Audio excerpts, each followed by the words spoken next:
¿Qué es la que hay, guys? Welcome back to Tony West DIY. My name is Wes. I'm glad to have you guys here again. And if you're new to the channel, before we start, pay attention to this and then I'll get back to you guys. Do you know that only 3% of all the views that I receive are from subscribers?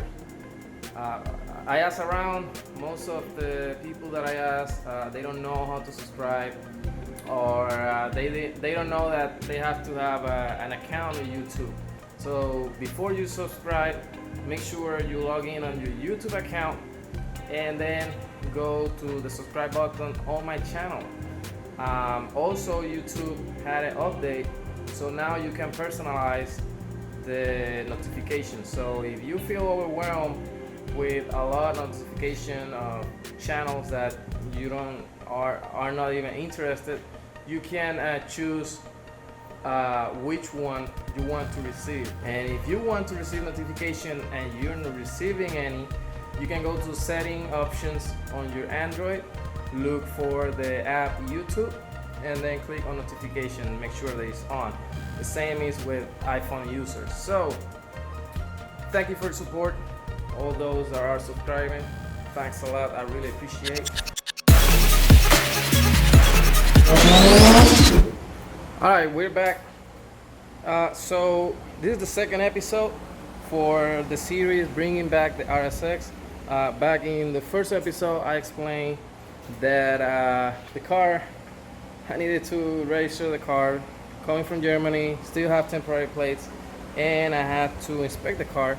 So I went and inspected it, and it failed miserably.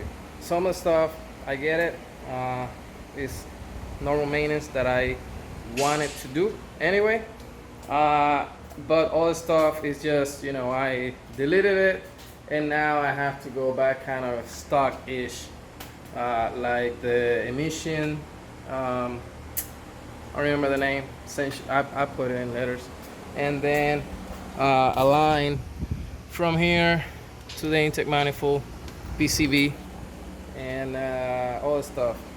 So I talk about the traffic here as well. It sucked. So I don't have AC. I tried to charge the system, I think like 2 weeks ago, but the compressor clutch, I think, is out. And I just decided to order a new compressor. I ordered a new dryer as well. And the AC lines, since I wanted to make a turbo, I mentioned as well that the stock line I bend it to kind of tuck a little bit, but it's still, whenever I make a turbo, it's gonna hit. And what I did, instead of ordering the EP3 AC lines, I found the Civic, I think it was 2003, 2004 line, and I modified it. So what I did was, by the way, if you're close to the area, Hagerstown, Frederick area, and you need aluminum welding, go contact Brian Knott. I'll post the phone number, and as well, he hooked me up, and he was able to do with line like what I wanted.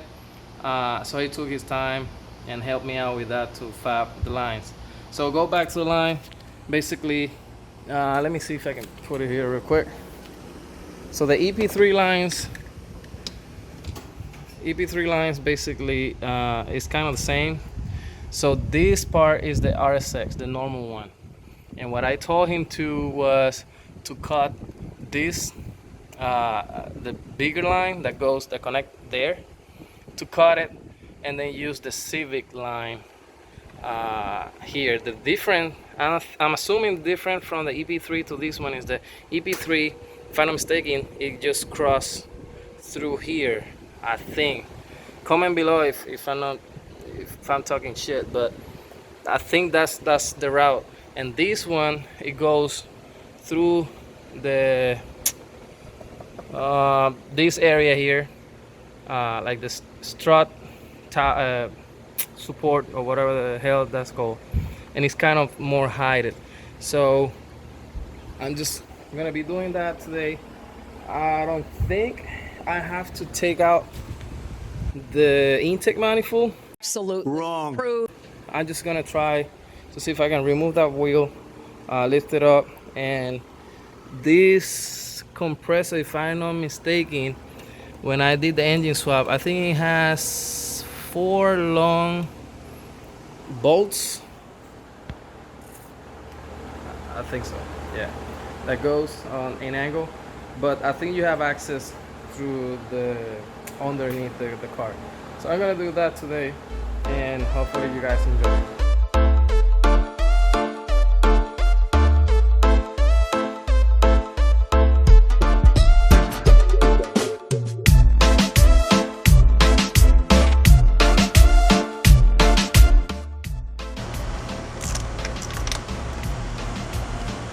Always remove the battery just in case. First thing I want to do is lose or remove, in this case, because I'm going to replace the belt, but you just want to lose the tension on that serpentine belt, and then you take out the belt. I'm going to remove the alternator. It's 14 millimeters here. There's 3, 1 on the top, 2 on the bottom, and then I'm gonna take the harness out and the plug, because I have to remove the condenser line, the one that goes from the compressor to the condenser, and yeah, it's a boost to get there. So I'm removing the alternator. I'm not gonna remove the intake manifold though. Hell no. Right.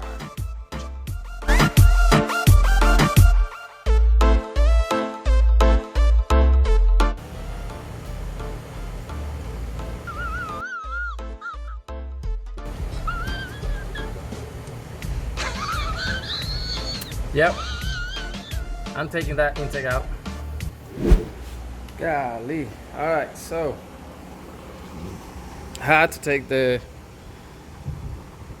manifold out, and now I have room to take the compressor out.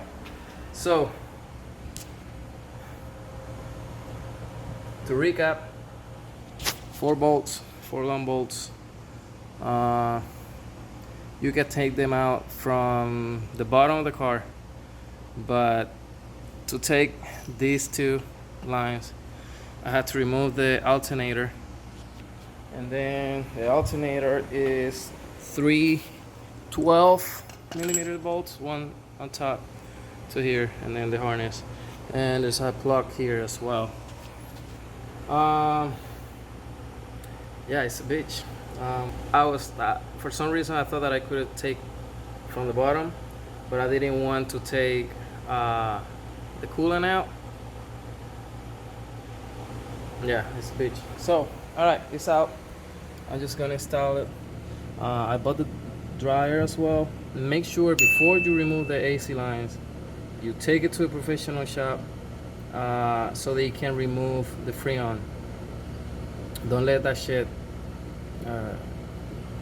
go in the air. So that's what I did. I charged the system. That's when they found out the compressor was messed up, and then they took all the freon out. I'm gonna take the battery out to have access to the dryer right there.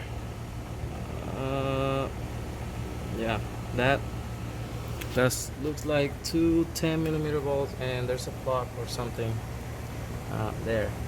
So I'm gonna take the battery out and get to the dryer, and then keep shooting. There you go. Now you don't have to improvise. Now you know how you can do it. I didn't want to remove fans. I didn't want to remove radiator. I didn't want to drain the coolant. If that easiest way that I thought it was, moving alternator, removing battery, and removing intake manifold, and bam, there you have it. So I'm gonna stop the video here, and I'm gonna keep shooting tomorrow on the way to the guy that is gonna help me charge the system. And yeah. Yo, I forgot to record the time that I was installing the lines, but I'm gonna show you guys now. Everything is put back, and this is how this side look, nice and taut. I had to do some modifications. It's not plug and play, but the EP3 line is not plug and play as well, and you have to bend this side a little bit, I believe. But I like how it looks versus the AC line running this way. So if you have any question, email me at TonyWestDIY@gmail.com or PM me in my social media accounts, Instagram, Facebook, or Twitter. And yeah, if you have any question, just hit me up. I'm leaving now to charge the system, so stay tuned.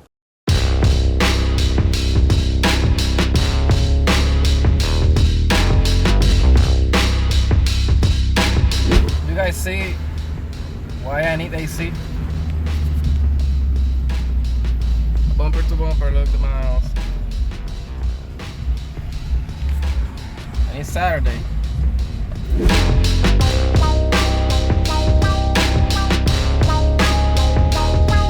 So, Justin did vacuum. Check for pressure. Check for pressure first. He put 125 psi. He kept the pressure. He did the vacuum, and guess who have AC? Fucking happy.